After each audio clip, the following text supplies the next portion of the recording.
말씀의 향기.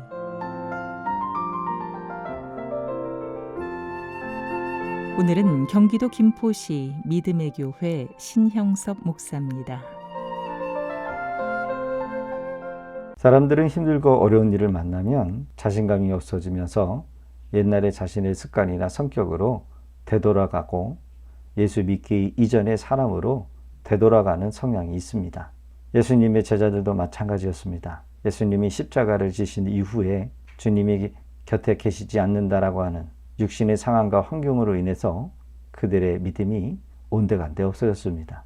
믿음이 약해지면 제일 먼저 나타나는 현상이 두려움과 먹고 사는 문제, 근심과 걱정, 염려, 불안, 초조, 막막함이랍니다. 우리 주변에 새벽별을 보고 출근해 밤늦도록 근무하면서 인생을 모두 투자했는데 나중에는 뚜껑을 열어보니까 아무것도 없더라 라고 말하는 사람들이 많습니다. 명문대 졸업을 하고 좋은 직장과 성공적인 결혼을 했다고 사람들의 부러움을 받았지만 40이 되고 50세가 되고 보니 퇴출이고 명퇴가 되고 친한 친구랑 동업을 해도 결국 돈 앞에서 배신을 당하는 경우가 많았다라는 겁니다. 한결같은 인생의 후반부에 가서 후회하는 것이 열심히 산다고 살았는데 너무 허탈하고 남은 것이 빈손이다라고 녹두리합니다. 이때 주님이 그 제자들에게 찾아오셨습니다. 자기 힘으로 문제를 해결해 보려고 밤새도록 그물을 던지는 자들을 향하여 주님은 얘들아 라고 부르십니다. 요한복음 21장 5절에 예수께서 이르시되 얘들아 너희에게 고기가 있느냐? 대답하여 없나이다. 주님이 우리에게도 묻습니다. 얘들아 뭐가 좀 있니? 오늘날 예수님께서 끊임없이 우리에게 얘들아 괜찮니? 얘들아 아프진 않니? 얘들아 살만하니? 라고 말을 걸어오십니다. 다만 우리가 듣지 못하고 있을 뿐입니다.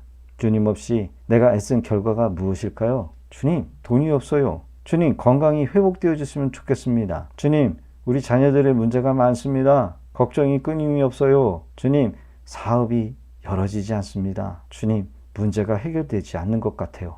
예수께서 얘들아 라고 부르신 이유와 의미가 무엇입니까? 얘들이라고 하는 말은 육체적인 관점에서 작은 너무 어린 아이란 의미를 가지고 있습니다.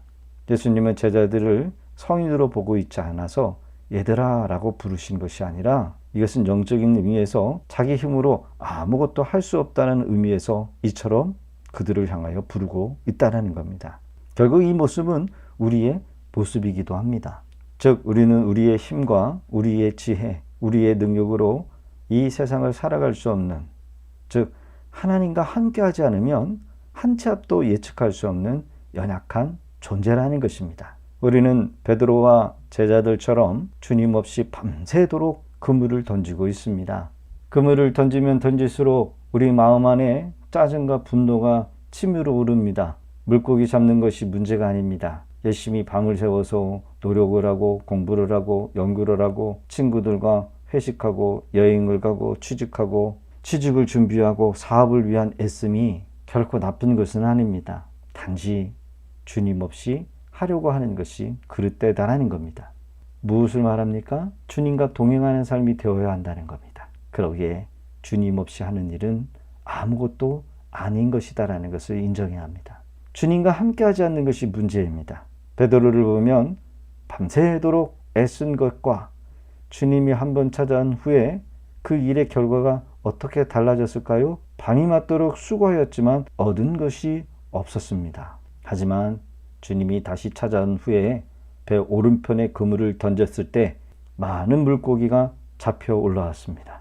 요한복음 21장 6절에 이르시되 그물을 배 오른편에 던지라 그리하면 잡으리라 하시니 이에 던졌더니 물고기가 많아 그물을 줄 수 없더라. 오늘날 우리도 많이 애쓴다고 해서 좋은 결과가 있는 것이 아닙니다. 무슨 일이든 주님과 동행하면서 해야 합니다. 열심히 살았다고 살았는데 주님이 없으면 빈배임을 기억해야 합니다.